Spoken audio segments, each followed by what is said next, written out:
Shalom and welcome to another in our series of podcasts from Temple Beth Am, a dynamic center for conservative Judaism in Los Angeles. This is a recording of a Shabbat sermon by TBA member Bob Braun. First, let me say how overwhelmed I am to give the Devar Torah, not only to the combined Kahal today, all the services, which I had not expected, but when I was asked if I would be willing to do it today, because in the Minyan there are a number of us, well, not me apparently, who have a problem being live streamed or on Zoom, I said, fabulous. I mean, what an opportunity to embarrass myself in front of a crowd. So, great opportunity.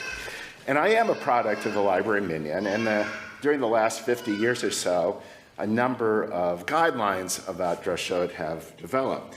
One of them is that it seems like the idea is to make some preliminary remarks, which I will forego, except actually I've already done so it's one bad. But one of the traditions, aside from keeping it relatively short, no one ever complained about a drasha that was too short, but one of the traditions is it's a good idea to connect the drasha with the parsha of the week. As we used to say, that we look through the week through Parsha Hashua eyes, or perhaps vice versa. Anyway, beyond that, the more machmir of us believe that a drasha should be about that portion of the Parsha that we read in the triennial cycle. So I'm not going to do that, but I'm going to go back to last year's triennial cycle, what we read last year at this time. And it arises because of my ambivalent view of Joseph. Now, Joseph is certainly a key figure. Joseph, in my studies, realized that Joseph has more play in Breshit than any other person. This book is, in many ways, Joseph's book. And, he has a novella written about him. And as Sandra mentioned to me the other day, he is the only one who gets an award-winning Broadway musical. But beyond that, I have found Joseph to be a very difficult character. I found him to be somewhat two-dimensional. I found him to be lacking in emotion. Not this week. This week, he got plenty of emotion. But generally, he seems to be this odd character. He doesn't pick up on social cues. Otherwise, he might not have gotten thrown into the pit by his brothers. Otherwise, he might not have been thrown into jail. And think of it, when he interprets the dreams of the cupbearer and the baker, the cupbearer and the baker in prison, the way that he describes those dreams, there's no differentiation between someone who is forgiven and lives and someone who dies, someone who is executed. And there was a recent book written that made me think maybe the issue, I thought for a while that maybe the issue is that, Joseph is on the spectrum. And that was partially validated when a book came out about a month ago called Was Joseph on the Spectrum? And it's written by, and unfortunately I forgot to write down his name, but it's a law professor at Touro University. And he takes it a little bit long, but it's an interesting thought. But as I said, Joseph so often seems devoid of emotion. There's no record of him crying out to Hashem when he's thrown into the pit. He doesn't cry when he's imprisoned by Potiphar. And his assurance is both astounding and unfounded. Ultimately, everything that he talks about is that his response to all these situations is that it was ordained by God. And it was ordained by God, and there's no real human answer to it, no emotion. And unlike his father, his grandfather, and his great-grandfather, he actually doesn't have a personal relationship with Hashem. God does not speak to Joseph, does not speak to him in dreams. God speaks to Joseph in other people's dreams. Now, but what has troubled me most about Joseph for many years is the story of Joseph's reinvention of the Egyptian economy and political structure, which occurs in chapter 47, verse 13 through 27. And no, you don't have to pick up your Chumashim, even though they're there, because I'll tell you about it. So what happens in that brief passage? First, Joseph, the people were starving. They had no food. So Joseph gathered all the money that was to be found in Egypt and Canaan as payment for food, and he gave them food, and he gave the money to Pharaoh. And then the money ran out. And the Egyptians and Canaanites again begged for bread, but they had no money. So he told them, well, give me all of your livestock. Essentially, give me all of your possessions. And they did. And he took it and he gave it all to Pharaoh. And then the following year, the Egyptians and the Canaanites then again begged for food. And they said, we don't have any money and we don't have any possessions. So we'll offer up our land and we will become serfs to Pharaoh. And Joseph took that offer and acquired all of Egypt for Pharaoh, except for the priests. And I would note that according to some of the commentary, this section was written, is part of P, so it's part of the priestly section, so who knows. But anyway, Joseph concentrated almost the entire wealth of Egypt into Pharaoh. And that was Joseph's job. But he does something more. He removed the population of Egypt, town by town, from one end of Egypt's border to the other.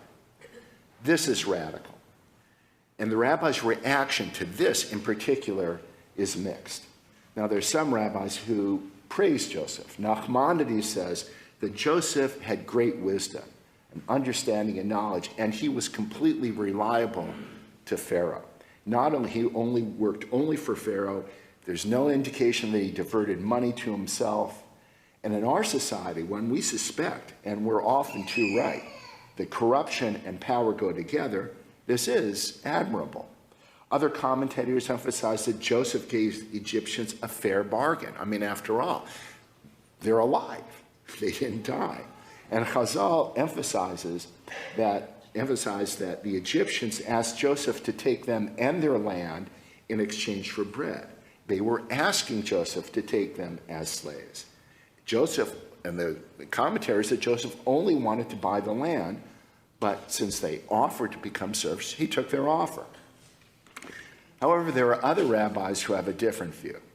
Rashbam compares Joseph's actions to Sennacherib, the Assyrian king who is in many ways the personification of evil in the Tanakh.